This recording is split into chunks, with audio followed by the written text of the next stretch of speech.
Hello, I am Joseph Shumway, an accredited genealogist, and today I'm really excited to share with you some of the tips and strategies I use in tracing Afro-Caribbean ancestors. And I hope that these tips and strategies will also be able to help you being able to find your ancestors, because a lot of times it's not easy to research in the Caribbean, especially if you have ancestors of African descent who were formerly enslaved. There are a lot of difficulties that you will experience that people who have European ancestors do not. And so these are some of the tips that I use in my professional career, working with clients to help identify their Afro-Caribbean ancestors, particularly once we get back into the time period where people were formerly enslaved, working our way back into that period of slavery that can become so much more difficult to research in.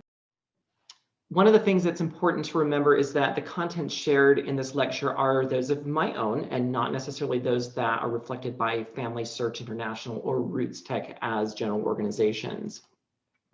I also want to point out that this is a shorter lecture that I am providing today. It's a portion of a longer presentation that I give on researching Afro-Caribbean ancestors.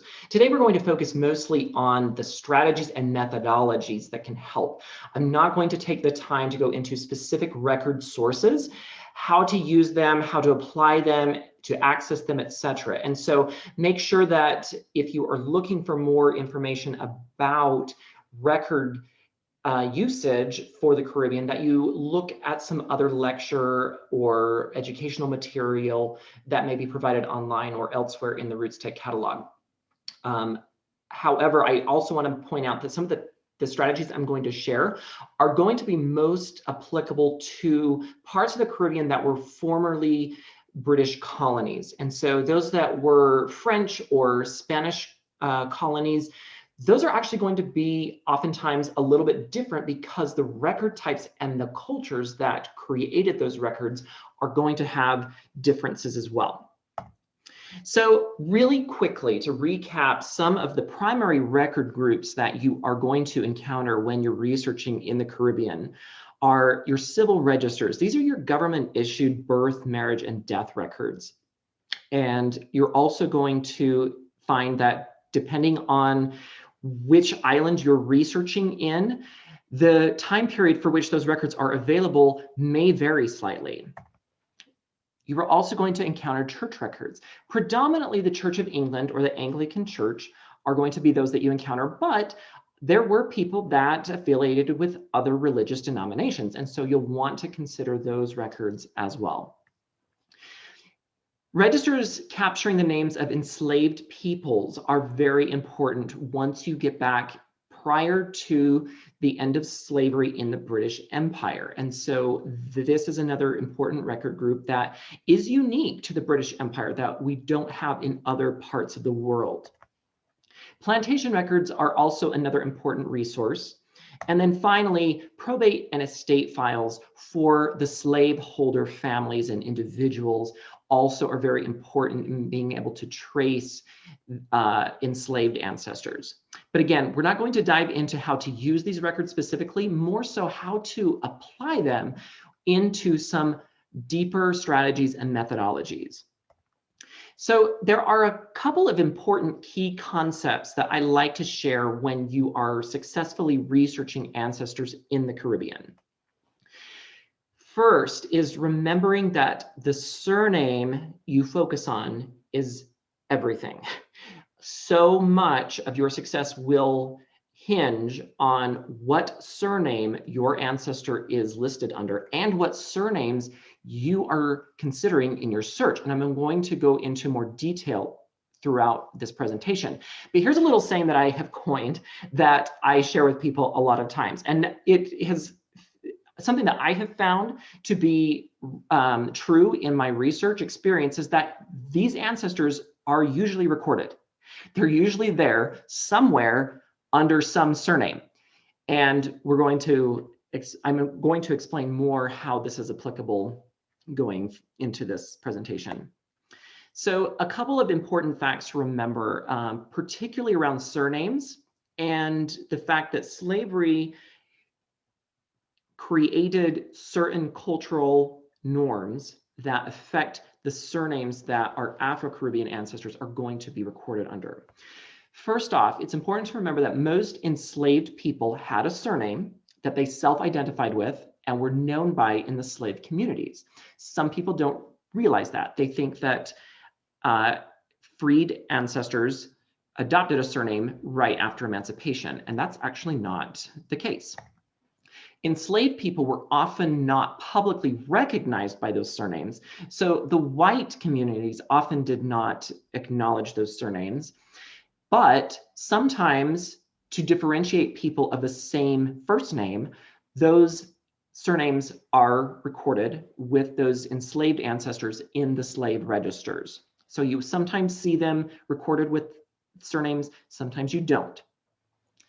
The surnames are often linked to a slaveholder family somewhere in the enslaved person's family history. So you may not find that their most recent slaveholder at the time of emancipation was the surname, held the surname that your ancestor was known by, but it is likely to be somewhere in their family history. So it could be the maiden surname of the former slaveholder's mother or a grandmother or somewhere back in the lineage, because a lot of times enslaved people were inherited and followed a slave-holding family's descendancy lines.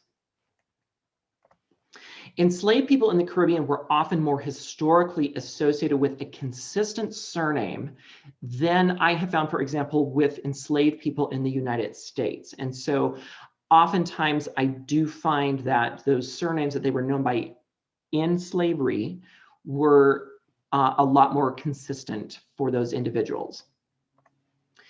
Another thing to be very aware of in your research is the fact that a vast majority of Black and mixed race children were born out of wedlock. And this is a byproduct of slavery. And what happens is this causes some difficulties in our research because of the way the white English culture saw illegitimacy and how they treated it in the way they recorded people who were born out of wedlock. So here on the left, you can see an image where a baptism register lists the names of children, and it doesn't even mention the names of the parents because they were born out of wedlock. Many people were born out of wedlock knew the name of their father, particularly, in the Caribbean. I find this is different in other cultures like the United States, but in the Caribbean, I often find that people knew the identity of their father, and oftentimes in adulthood took that surname. And sometimes even in childhood, they were recognized by the surname of their biological father. However, if a child was born out of wedlock, they were generally always recorded under the mother's surname. And this is because of the culture. The English culture saw illegitimacy as a bad thing. It was religiously unholy. And so in church records in particular, they were very adamant to not capture the name of fathers as a sort of way to mark a sin, in a sense, to show that this child's born out of wedlock. We can't recognize the name of the father because they believed that marriage is what gave you the opportunity to have paternal recognition. And it's also important to know that on occasion, some church authorities would not even record the mother's name. Most of the time the mother is recorded, but there are times where you had a particular priest who perhaps had very much strong bias against illegitimate children and wouldn't even record the names of either parent, as is the case of this particular baptism record that you can see. And so as a result of a high percentage of illegitimate births, many ancestors are difficult to identify in records because they're not recorded under the surname you're expecting. So this leads me back to the little saying that I mentioned earlier, is that they're usually there in the records somewhere under some surname. And so being creative is very important. So this is where we're going to now move in taking this awareness into strategies that can actually help you identify your ancestors in the records, because sometimes they're not always going to appear the way that you anticipate. A few other key concepts to be aware of in your research is that marriages may not have occurred until many years after the births of children. So even though you would sometimes have parents who were in a common law marriage, the children are recorded under the mother's surname. They're recognized and known as the children of a biological father, but not recorded as such. You always want to consider marriages for ancestors years after the births of their children took place. You also want to remember that sometimes marriages were never formalized, even if a person is referred to as a husband or a wife of an individual. Often an ancestor married someone else you're not aware of later in their lifetime. So for example, if you had a couple who were in a common law marriage and one of the partners died, it is very common then to find someone marrying maybe legally for the first time, but this is not their first partner. And you want to make sure that you're considering marriages for any person of your ancestor's name in the geographic area that you're researching in, because they could have married multiple times, sometimes formally, sometimes not. Also, be aware that many slaveholders, referring back to the time period in slavery, allowed enslaved infants to be baptized. This is one of the positive things about researching your Afro-Caribbean ancestors versus someone who has African-American ancestors, is that the Church of England was the state church. And so a lot of your plantation holders were Church of England, and there was a culture to allow your slaves to also be baptized in the Church of England. And so as a result, we end up with records being created about our enslaved ancestors that we don't have in other countries. So let's talk about some of the key methodologies here that will help you be successful. Think big picture. As you can see in this picture of this gentleman hiking in Martinique, he's getting a bigger view of the land. And we want to make sure that as we're researching anywhere, but in particularly in the Caribbean, you want to make sure that you are considering much more holistically. So much more in relationship to the person's extended family, their community, and the various family dynamics that may have been affected, that may have affected how they appear in the records. Was there a formal marriage? Was the father perhaps in multiple relationships and had multiple families? These are different things that you want to entertain as you're going about your research. Another important thing is to not isolate or compartmentalize your different record types. Often in our research, particularly when we're beginning, it becomes easy to focus on one record at a time. And we'll find a person's marriage record and we'll say, oh, great, now I want to find their birth record. Oh, great, now I know the names of their parents. I'm going to go find the marriage record for those parents. And you kind of just find one record at a time. Well, if you try to do this in the Caribbean, you're going to get lost very quickly, because the clues to find the next record oftentimes require that you are aware of other family member names and other potential surnames. So this is why it's important to consider all records about the ancestor and their family members in context with each other, so that you are better able to find and identify all the records that pertain to your ancestors, because there are times where your ancestor could be listed under a different surname in their birth, marriage, and death record, and as a witness on another sibling's marriage record, for example. Geography can sometimes be a little fluid, so it's often important to pay attention to people of the same name as your ancestor within a particular town or parish, but consider that neighboring parishes are very viable places to consider residency for your ancestor. If you're researching perhaps in Jamaica and you find a record for someone of the same name on a completely opposite end of the island, that might be a little bit drastic. So focus first on geographical locations closer to where you know your ancestor lived. The next searching strategy that I want to go into is being very open-minded and creative with the surnames that you're looking for.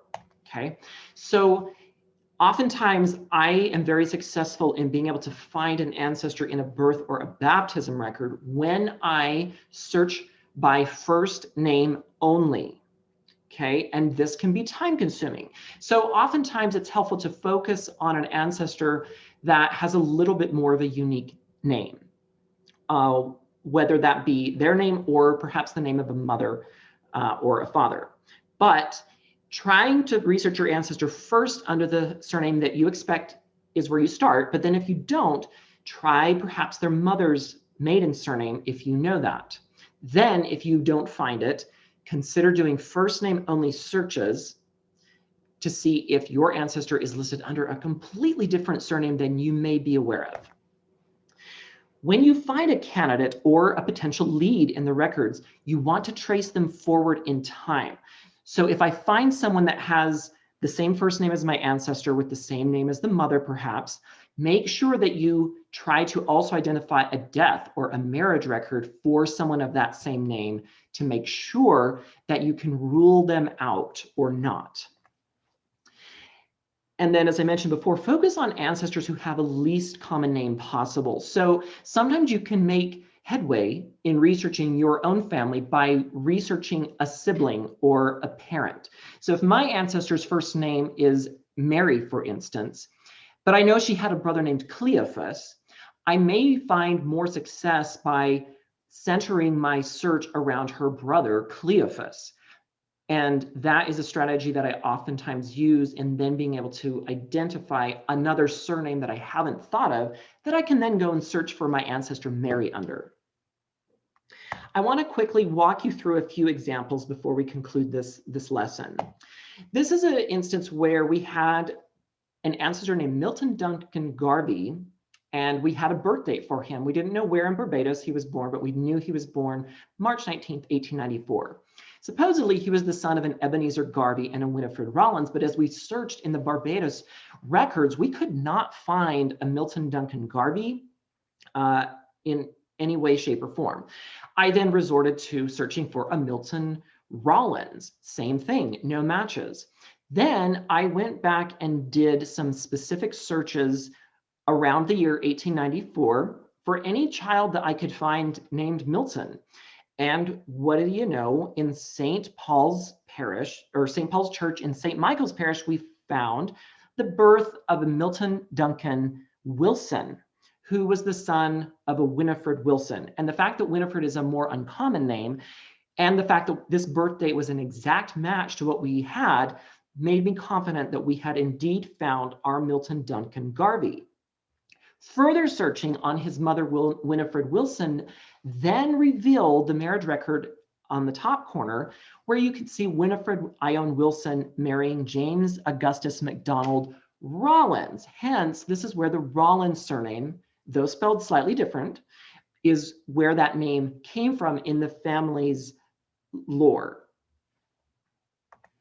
The next example is in regards to a William Whiteley of St. Elizabeth Parish, Jamaica. And he was named in a few marriage records of a Deborah Powell's children. Deborah Powell had multiple children, and in their marriage records, they listed their father as William Whiteley. And so I wanted to see if we could identify William Whiteley. His death record appeared, as you can see in the top right, and he was listed as William Samuel Whiteley. And I knew this was him because we had records to connect the informant, Charlotte Richards, to Deborah Powell.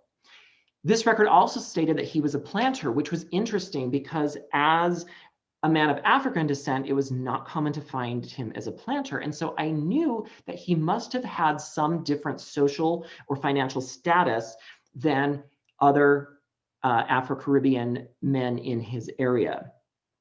Searching the church records, I then found a corresponding baptism that you can see at the bottom, where William Samuel Whiteley was baptized as an adult at age 20. This gave me an approximate birth year that correlated with his age in the death record. Continuing on, as I researched Deborah Powell, I was able to connect her to a slaveholder named William Samuel Witter. And so on the left is an image where Deborah Powell appears in a slave register prior to emancipation, and the slaveholder was a man named William Samuel Witter. Interestingly, as I researched this man further, I found that in 1820, he manumitted an enslaved person named William, as you can see in the center image. Researching in further slave registers for William Samuel Witter in 1820 revealed that this William was a 4-year-old boy of mixed race who was the son of an enslaved woman named Alimentus. And as you can see on the far right of that image, it says that in 1820 he was manumitized. And so this, with a few other pieces of evidence that I put together, helped me know that this was in fact our William Samuel Whiteley, who was enslaved freed as a 4-year-old boy, which then explained possibly why he was able to become a little bit more financially well off, possibly because he was actually the biological son of William Samuel Witter. I hope these strategies have been helpful for you in being able to identify ways that you might be able to better research your Afro-Caribbean ancestors, because once you are able to identify an ancestor as an enslaved person in a document, it's so rewarding, and it can be a very spiritual and personally emotional experience to be able to make progress in identifying our ancestors in these records. And these strategies, I hope, will be a benefit to you in being able to make headway in researching your family tree. As always, remember to check out the other videos and content in the RootsTech library for more information.